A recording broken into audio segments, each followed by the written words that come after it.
अहमदुहु व नुसल्ली अला रसूलिहिल करीम अम्मा बाद আলহামদুলিল্লাহ। আজকে আপনাদের সম্মুখে নতুন একটা ভিডিও আনলাম। আজকে আলোচনা করব বসিরহাটে আল্লামা রুহুল আমিন রহমাতুল্লাহ আলাইহির একটা কিতাব নিয়ে হাজির হয়েছি, জরুরি ফতোয়া প্রথম ভাগ। এই বইটা সুন্দর প্রশ্ন এবং উত্তর দেওয়া আছে। আমি এই কিতাবটা পড়ব ইনশাআল্লাহ। যিনারা বিভিন্ন রকমের প্রশ্ন এবং উত্তর জানতে চান এই ভিডিওটা দেখবেন এবং প্রত্যেকে আমার এই চ্যানেলটাকে সাবস্ক্রাইব করবেন এবং অপর ভাইদেরকে আপনারা দেখানোর একটু সুযোগ করে দেবেন। প্রত্যেককে আমাদের ইসলামিক প্রশ্ন এবং উত্তর জানার প্রত্যেকে প্রয়োজন। সমস্ত আমাদের সিলসিলা যে সমস্ত সাধারণ মানুষ রয়েছেন, আমরা অনেক সময় অনেক প্রশ্ন উত্তর জানতে মনে ইচ্ছা হয়, কিন্তু আমরা পারি না। কিন্তু আজ আপনাদের সম্মুখে আমি তাদের জন্য সুবিধার জন্য আমি এই কিতাবটা এনেছি। এই কিতাবটা থেকে আপনারা ইনশাল্লাহ প্রশ্ন, আপনাদের মনে যে প্রশ্নগুলো আছে উত্তরগুলো ইনশাল্লাহ আপনারা এই ভিডিওর মাধ্যমে পেয়ে যাবেন। আসুন কথা না বাড়িয়ে এই কিতাবটা প্রশ্ন এবং উত্তর আলোচনা করা হোক। প্রথম যে প্রশ্ন, 1 নম্বর প্রশ্ন, খাদ্য ভক্ষণ করা কি? যে আমরা যে খাই, যে খাদ্য খাই, সেই খাদ্য ভক্ষণ করাটা কি? উত্তর, প্রাণ রক্ষা হয় এবং দাঁড়িয়ে ফরজ নামাজ পড়তে ও রোজা করতে সক্ষম হয়, এই পরিমাণ খাদ্য ভক্ষণ ও পানি পান করা হচ্ছে ফরজ। ইহা মুলতাকা এবং মুবতাগা কিতাবে আছে 170 পৃষ্ঠায়। 2 নম্বর প্রশ্ন, হারাম ভক্ষণ করে প্রাণ রক্ষা করা জায়েজ কিনা? হারাম কি? হারাম ভক্ষণ করে প্রাণ রক্ষা করা জায়েজ কিনা? উত্তর, মৃত জীব, হারাম বস্তু কিংবা অন্য জিনিস ভক্ষণ করে জীবন রক্ষা করা ফরজ। এটা দুরুল মুখতার কিতাবে আছে। 3 নম্বর প্রশ্ন, যদি কেউ অতিরিক্ত ক্ষুধাতে মৃত প্রাণী ভক্ষণ না করে কিংবা রোজা রাখিয়া কিছু ভক্ষণ না করিয়া যদি মারা যায় তবে কি হবে? উত্তর হবে গুনাহগার হবে। এ দরুল মুনতাকা কিতাবের মধ্যে আছে। 4 নম্বর প্রশ্ন, যদি অতিরিক্ত ক্ষুধার্ত কারো প্রাণ নষ্ট হওয়ার আশঙ্কা হয় এবং মদ বা প্রস্রাব থাকে তবে কোনটি পান করে প্রাণ রক্ষা করবে? প্রশ্নটা কি বুঝতে পারলেন? যদি অতিরিক্ত ক্ষুধা লেগে যায়, কারো প্রাণ হয়তো নষ্ট হওয়ার আশঙ্কা হয়, তো ওখানে দুটো জিনিস আছে, একটা হচ্ছে মদ আর একটা হচ্ছে প্রস্রাব। তো কোনটা প্রাণ কোনটা খেয়ে প্রাণটা রক্ষা করবে? উত্তর, তাতিয়া খানিয়া কিতাবে আছে মদ পান করে প্রাণ রক্ষা করবে। 5 নম্বর প্রশ্ন, যদি উক্ত অবস্থায় তার সঙ্গী নিকটে খাদ্য কিংবা পানি থাকে তবে কি করবে? উত্তর হবে বাজ্জাজিয়া কিতাবে আছে ক্ষুধা পিপাসায় নির্বৃত্ত হওয়ার পরিমাণ খাদ্য পানি তার নিকট হইতে ক্রয় করে লবে। যদি সে বিক্রয় করতে না চায় তা বিনা অস্ত্রে তাহার সহিত সংগ্রাম করে উহা কাড়িয়া লইবে। আর যদি সঙ্গী ব্যক্তি ক্ষুধা পিপাসায় প্রাণ নষ্ট হওয়ার আশঙ্কা হয় তবে তাহার জন্য কিছু পরিমাণ ত্যাগ করবে।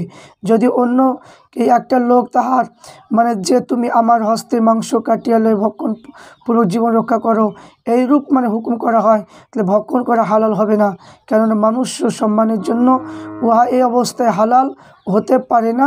ফতোয়া স্বামী। এবার কাজীখানে আছে নিজের শরীরে মাংস কেটে ভক্ষণ করা জায়েজ হতে পারে না।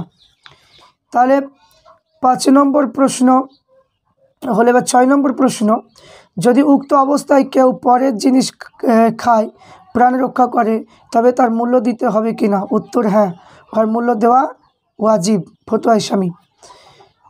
6 নম্বর প্রশ্ন কি হবে? কি পরিমাণ খাদ্য ভক্ষণ করা মুবাহ? কি পরিমাণ খাদ্য খাওয়া মুবাহ? উত্তর হবে কাহাস্তানিতে আছে শরীরে পুষ্টি সাধক বল সঞ্চয় হয়, এই পরিমাণ ভক্ষণ করা হচ্ছে মুবাহ। 7 নম্বর, কি পরিমাণ ভক্ষণ করা হারাম? কি পরিমাণ খেলে হারাম হবে?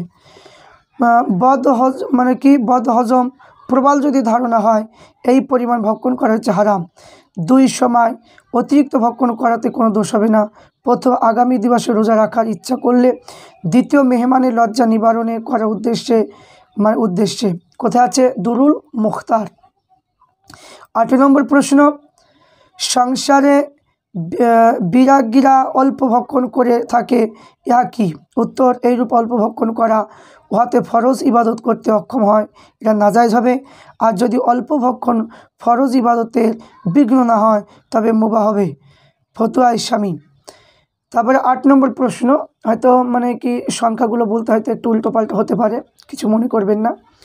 8 নম্বর প্রশ্ন, যদি কোনো স্ত্রীহীন যুবক ব্যভিচারে লিপ্ত হওয়ার আশঙ্কা থাকার কামশক্তি কমাবার জন্য কম আহার করে তবে কি হবে? উত্তর হবে, যদি এই পরিমাণ কম আহার করে যে উহাতে ফরজ ইবাদতগুলো আদায় বিঘ্ন না ঘটে তবে জায়েজ হবে। আর ফরজ ইবাদতগুলো আদায় করতে অক্ষম হলে নাজায়েজ হবে, এখতিয়ার কিতাবে আছে। তাহলে 9 নম্বর প্রশ্ন, কি পরিমাণ ভক্ষণ করা মুস্তাহাব? উত্তর হবে, তবিইনুল মাহারেম কিতাবে আছে, যে পরিমাণ ভক্ষণ করলে নফল ইবাদত করা, ইলম শিক্ষা করা কিংবা শিক্ষা দেওয়ার সাহায্য হয়, এই পরিমাণ ভক্ষণ করা হচ্ছে মুস্তাহাব। তারপর হচ্ছে কি 9 নম্বর প্রশ্ন, 10 নম্বরের প্রশ্ন হবে, কি পরিমাণ ভক্ষণ করা মাকরুহ? উত্তর, তবিউনুল মাহারেমে আছে, মুবাহ পরিমাণ অপেক্ষা একটু বেশি ভক্ষণ করা, যেন উহাতে বদ হজম যদি না হয় মাকরুহ হবে।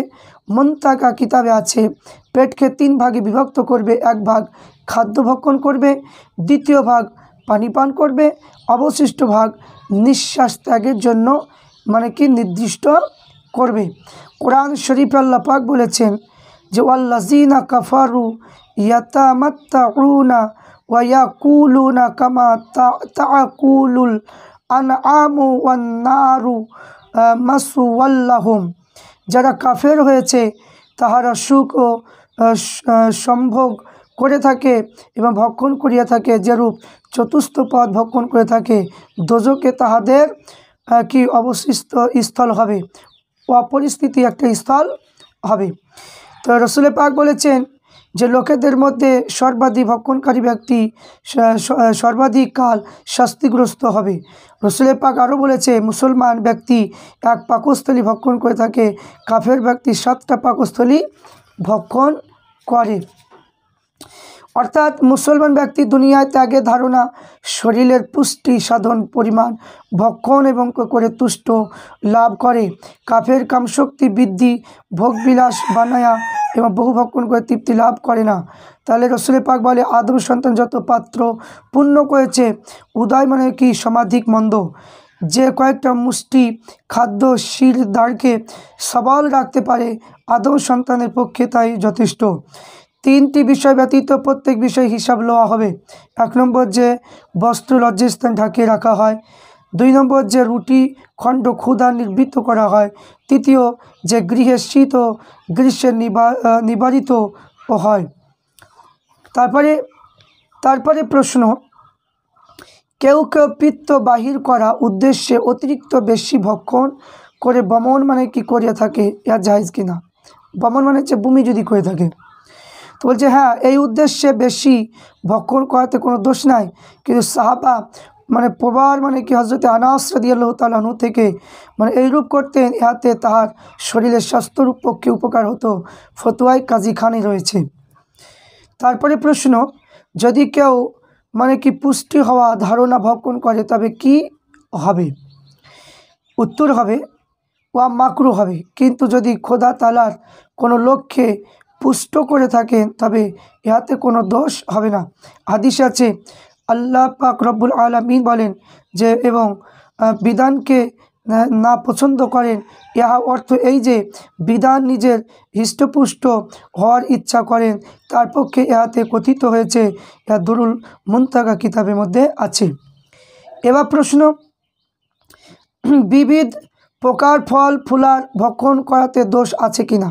উত্তর হবে, এতে কোনো দোষ নাই, কিন্তু ভক্ষণ না করা আফজাল উত্তম। তারপরে প্রশ্ন হবে যে বিবিধ প্রকার খাদ্য বস্তু ও প্রশস্ত করাতে দোষ আছে কিনা? উত্তর হবে ইহা অপব্যয় মধ্যে গণ্য হবে। কিন্তু যদি এক প্রকার খাদ্য ভক্ষণ করে ক্ষুণ্ণ হয়ে পড়ে হেতু বিবিধ প্রকার খাদ্য প্রস্তুত করে প্রত্যেক প্রকার হতে কিছু কিছু লইয়া ইবাদত করতে সক্ষম হওয়া পরিমাণ ভক্ষণ করে, কিংবা যদি বহুদল মেহমানকে দাওয়াত করা ইচ্ছা করে থাকে এক প্রকার খাদ্য দ্বারায় তাহার খেদমত কার্য সমাধা হতে পারে না, হেতু বিবিধ প্রকার খাদ্য সামগ্রিক প্রস্তুত করে থাকে, তবে উহার কোনো দোষ এবং হবে না, ইহা অপব্যবহার এবং গণ্য হবে না। রুটির মধ্যভাগ ভক্ষণ করে উহার পার্শ্ব যেখানে গুলি ত্যাগ করে কিংবা যে অংশ ফুলে গিয়ে থাকে ভক্ষণ করে অবশিষ্ট ত্যাগ করা অপব্যয় এবং অহংকার মধ্যে গণ্য হবে। কিন্তু যদি উহা ভক্ষণ করা অন্য লোককে করে থাকে তবে দোষ হবে না। এখতিয়ার কিতাবে আছে, যে খাদ্যাংশ হস্ত হইতে পড়ে গিয়ে থাকে উহা ত্যাগ করা অপব্যয়ের মধ্যে গণ্য হবে। উহা উঠিয়ে লইয়া অন্য অংশের অগ্র ভক্ষণ করবে, ইহা আজিজি এবং কোরিয়াতে কিতাবের মধ্যে আছে। জাহিরিয়া কিতাবে আছে বিবিধ প্রকার সুস্বাদু খাদ্য বা ফালুদা খাওয়ার দোষ নাই। এবার প্রশ্ন হবে খাদ্য ভক্ষণ করার নিয়ম কি, যে আমরা খাদ্য খাবো তার নিয়মটা কি? ভক্ষণ করার পূর্বে বিসমিল্লাহ পড়া, উহাতে শেষে আলহামদুলিল্লাহ পড়া সুন্নাত। যদি প্রথমে বিসমিল্লাহ পড়া ভুলে যায় তবে স্মরণ হওয়াকালে বিসমিল্লাহি আলা আউয়ালিহি ওয়া আখিরিহি বলবে। ইহাতে এখতিয়ার কিতাবে আছে বিসমিল্লাহ পড়াকালে আওয়াজ করে পড়বে, ইহাতে সঙ্গিনী দেখে উহা শিক্ষা দেওয়া হবে। ইহা তাতিয়া খানিয়া কিতাবে আছে। হালাল খাদ্য ভক্ষণ করাকালে বিসমিল্লাহ পড়বে, কিন্তু হারাম খাদ্য ভক্ষণ করাকালে উহা পড়বে না, ইহাতে কাফের হওয়া আশঙ্কা আছে। কিনিয়া কিতাবে আছে হারাম খাদ্য ভক্ষণ করার পর আলহামদুলিল্লাহ পড়তে পারে। আলহামদুলিল্লাহ আওয়াজ সহি পড়বে না, কিন্তু যদি সঙ্গীরা ভক্ষণ করা শেষ করে থাকে তবে ও আওয়াজে শহীদ পড়তে পারে। ইহাতে তাতিয়া খানিয়া কিতাবের মধ্যে আছে। দুই হাতে কবজি অবধি খাওয়া পূর্বে শেষে ধৌত করা সুন্নাত। এক হাত ধৌত করলে কিংবা কেবল হাতের অঙ্গুলগুলো ধৌত করলে সুন্নাত আদায় হবে না। স্বামীতে বলে খাওয়ার পূর্বে হস্ত ধৌত করলে দরিদ্র দূরীভূত হয়, তাই শেষে উহা ধৌত করলে অপরিস্থিতি দৃষ্টিপাত করার আশঙ্কা কমে যায়। খাওয়ার পূর্বে হাত ধৌত করে রুমাল দ্বারা মুছবে না এবং খাওয়া পরে হাত ধৌত করে রুমাল দ্বারা মুছে ফেলবে। ইহাতে খাদ্য চিহ্ন বাকি থাকবে না, বরকত নাজিল হবে। খাজানুল মুফতিন কিতাবে আছে।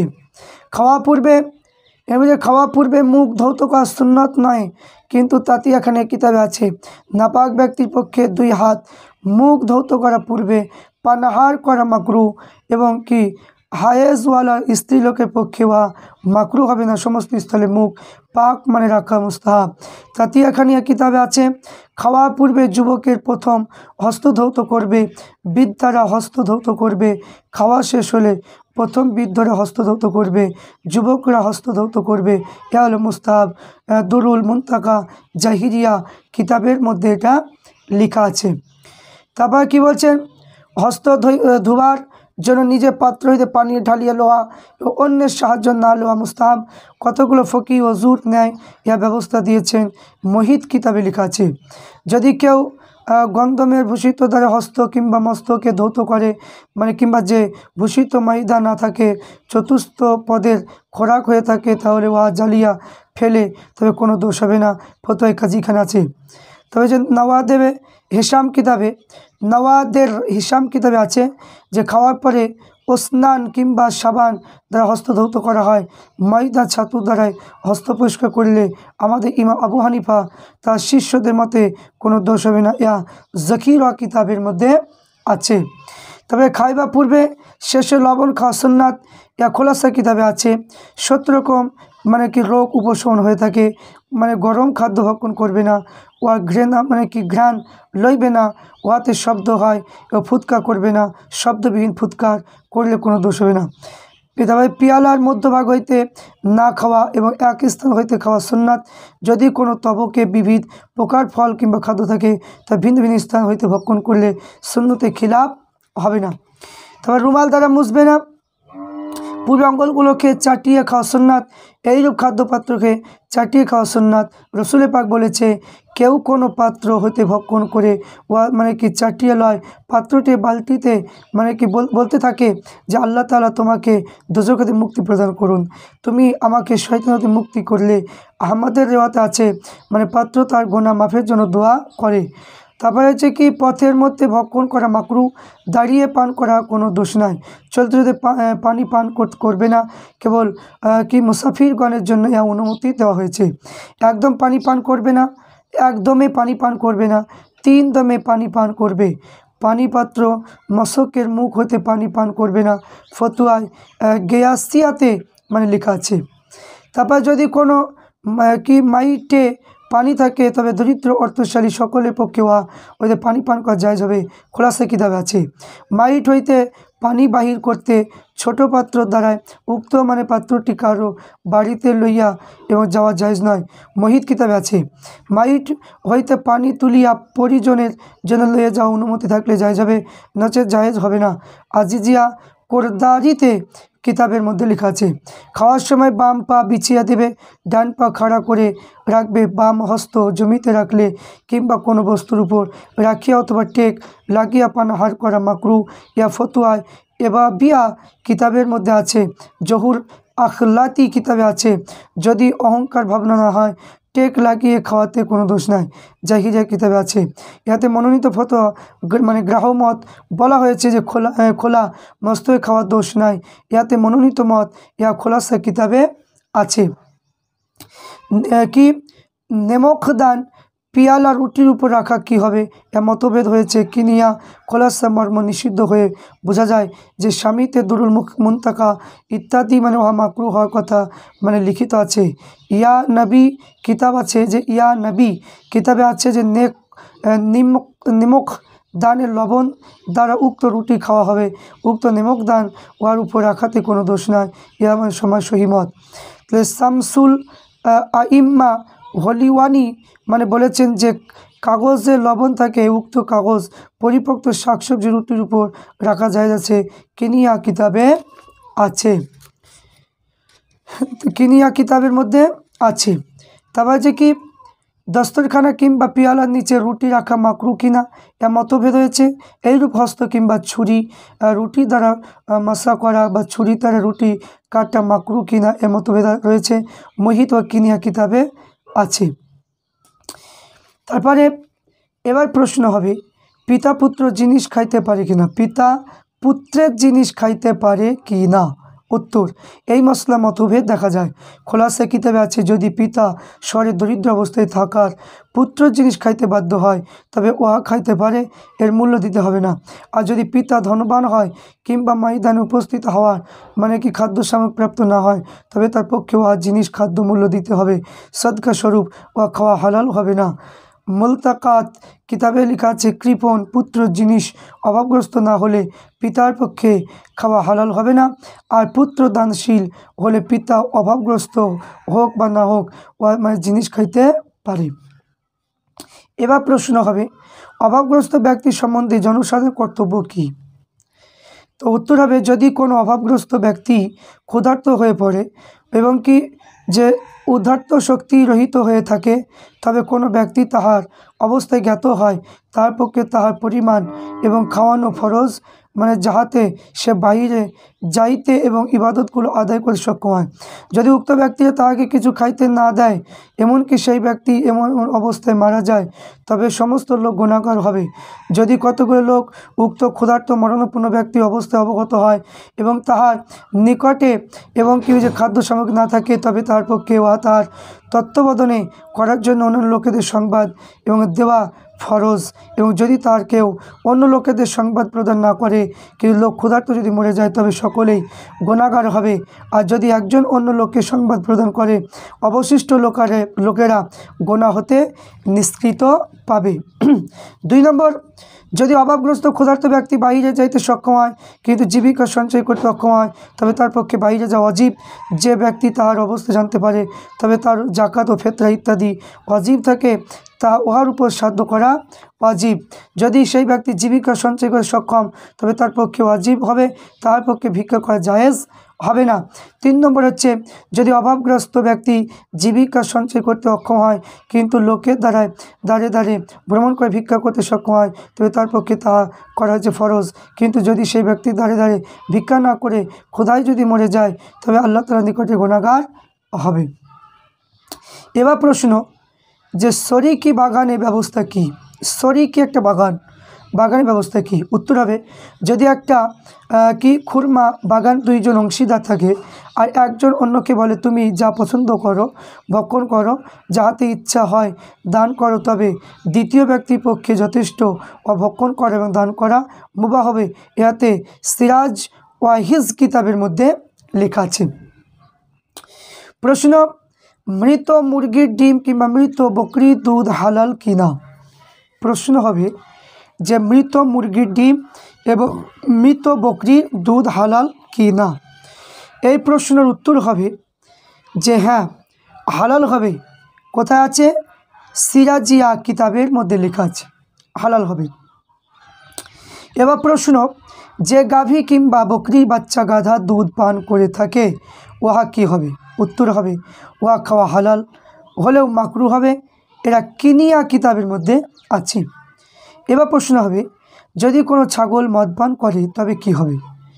কিনিয়া কিতাবে লেখা আছে উত্তর যদি উহা পান করা মাত্র জবাই করা হয় তবে উহা বিনা কারহাত হালাল হবে, আর যদি বিলম্ব হয় তাহলে 20টা খাদক মুরগির ন্যায় উহা ব্যবস্থা হবে। এই কিতাবে লেখা আছে। দুরুল মুখতার জাইলাইন সারাহে ওয়াহা বানিয়া হতে উদ্ধৃত করা হয়েছে মদ পান করা মাত্র জবাই করলে ওয়া খাওয়া মাকরু হবে। ফতোয়া শামীতে বলেছে মাকরু তাহারিমি হবে। এবার প্রশ্ন গোস্ত যে ক্ষুদ্র ক্ষুদ্র কীট জন্মায় পরিপক্ত মাংস কিংবা গোস্তর ঝোলে মানে শুরুয়া পতিত হলে কি ব্যবস্থা হবে? উত্তর হবে উক্ত ঝোল নাপাক হবে না, কিন্তু উক্ত কীট খাওয়া হালাল হবে না। যদি উক্ত কীট পচে যায় ও নাপাক মানে কি হবে না, কিন্তু কীট ফেলে দিতে হবে। তারপরে প্রশ্ন যদি মৎস্য কিংবা গোস্তের ঝোলে মনুষ্য ঘাম বা স্লোম্মা কিংবা অস্ত্র পতিত হয় তাহলে কি হবে? তাহলে একেবারে যদি মানে কি মৎস্য কিংবা গোস্তের ঝোলে যদি মনুষ্যর ঘাম বা স্লোম্বা কিংবা অস্ত্র যদি পতিত হয় তাহলে কি হবে? উত্তর হবে তবে ওয়া নাপাক হবে না। কী হবে? নাপাক হবে না। এবার প্রশ্ন হবে যদি পানিতে বৃক্ষপত্র কোনো পাক বস্তু পড়ে ও গাঢ় যদি হয়ে যায় এবং ওর রং পরিবর্তন হয়ে যায় ঘৃণিত হয় তবে ওই পানি পান করা জায়েজ হবে কিনা? উত্তর উক্ত পানি নাপাক হবে না, ও মানে পান করা জায়েজ হবে। এবার প্রশ্ন যদি কোনো গোস্ত সুরবাতে নাপাক বস্তু পড়ে তবে কি হবে? উত্তর হবে উক্ত সুরবা নাপাক হয়ে যাবে। যদি গোস্তর উথলিয়া উঠার সময় ওয়া পড়ে থাকে তো গোস্ত নাপাক হবে। আর যদি বিপরীত অবস্থা হয় পড়ে থাকে ওই গোস্ত ধুয়ে ফেললে খাওয়া মানে কি যাইতে পারে। ইয়া সিরাজিয়া কিতাবের মধ্যে লেখা আছে। এবার প্রশ্ন যে ময়দার আটা মুস্তামেল অজু শরীর ধৌত করা পানি দ্বারা খামির করা ওহার ব্যবস্থা কি? উত্তর হবে খাওয়া যাবে কি? এটা হাবিব কিতাবের মধ্যে লেখা আছে। এবার প্রশ্ন যে পানিতে বিড়াল মুখ দিয়ে থাকে পানি দ্বারা আটা খামির করা রুটি প্রস্তুত করলে ওটা খাওয়া হবে কি না? উত্তর হবে খাওয়াতে কোনো দোষ হবে না, কিনিয়া কিতাবের মধ্যে আছে। যদি কোনো রুটির মধ্যে গোবিষ্টা পাওয়া যায় তবে কি হবে? উত্তর হবে যদি গোবিষ্টা শক্ত হয় তবে উহা ফেলিয়ে দিয়ে রুটি খাইতে পারে, আর রুটি নাপাক হবে না, মানে খাজা নাতুল ফতুয়ায় কিতাবে আছে। এবার প্রশ্ন যদি জব কিন্তু মানে চতুর্থ পদে 20টা পড়ে যায় তবে কি হবে?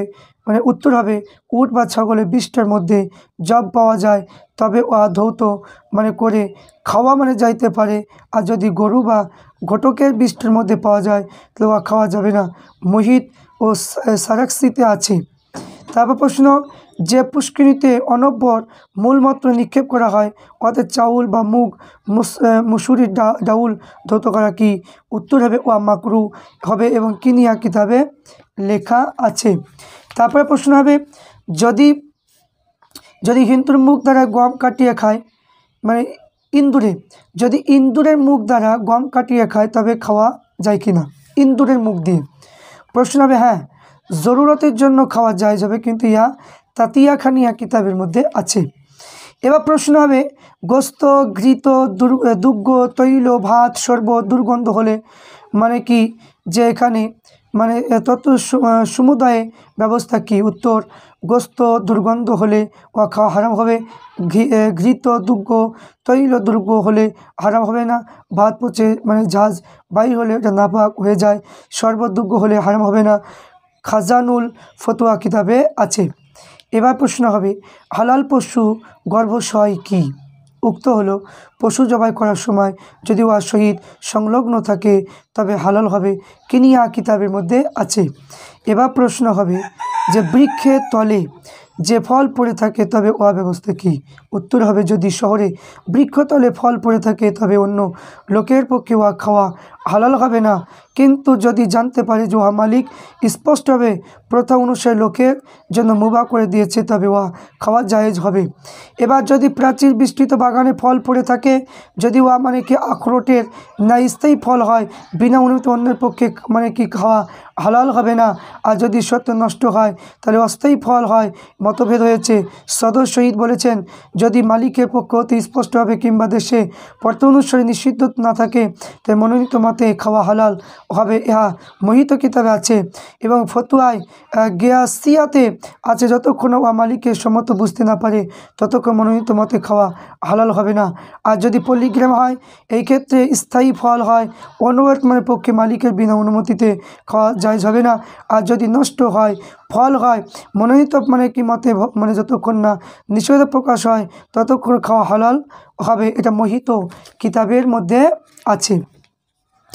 উক্ত ব্যবস্থায় ফল খাওয়া সম্বন্ধে হবে, কিন্তু বৃক্ষতলে যে ফল পড়ে থাকে কুড়িয়ে লইয়া জায়েজ হবে না। তাতিয়া খানিয়া কিতাবে এবং জামিউল জাউ আমে মানে হতে উদ্ধৃত করা হয়েছে। এবার প্রশ্ন হবে, বৃক্ষ হতে ফল পড়ে খাওয়া মানে ফল পেরিয়ে খাওয়া মানে কি?